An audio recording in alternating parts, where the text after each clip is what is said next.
aguas turbias y tristezas, líquidos percolados y pobreza. Wincas y sus basurales matan la naturaleza. Oye, ¿qué queda de tu pureza? Aguas turbias y tristezas, líquidos percolados y pobreza. Wincas y sus basurales matan la naturaleza. No puedo fingir que estoy feliz. En el lugar donde había vida no se puede vivir. Pasé por mucho pesar en la ciudad y ahora en mi mapa encuentro desperdicios y basura.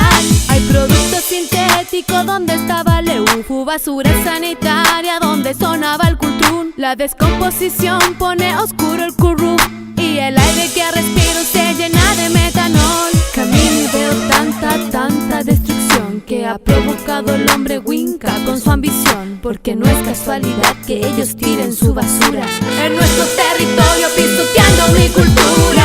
No vengan con cuentos, no hay relleno del suelo que calme el dolor de mi tierra, mis ancestros. De los años que he vivido extrañando a mi pueblo, de mi ñuque querida que ahora vive en el desecho. Vuelvo a caminar y a recordar la tierra que he ansiado retornar. El paisaje ha cambiado, esto es un atentado a la Mapu y su legado. De lo mucho que he luchado. Oye, ¿qué queda de tu pureza? Aguas turbias y tristezas, líquidos percolados y pobreza. Wincas y sus basurales matan la naturaleza. Oye, ¿qué queda de tu pureza? Aguas turbias y tristezas, líquidos percolados y pobreza.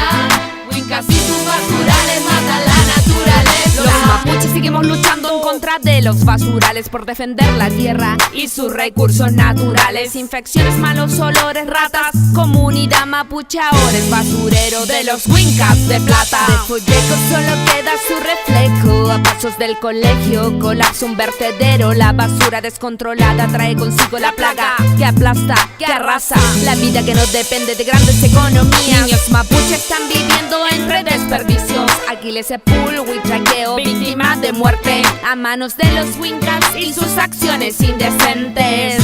Su basura está matando a nuestra gente. El 70% de sus basurales los instalaron en territorio mapuche.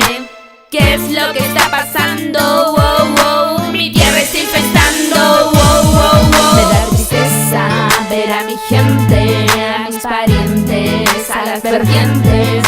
Huertas, casas, agua contaminada. Toma conciencia, no te quedes sin hacer nada, nada. Oye, ¿qué queda de tu pureza? Aguas turbias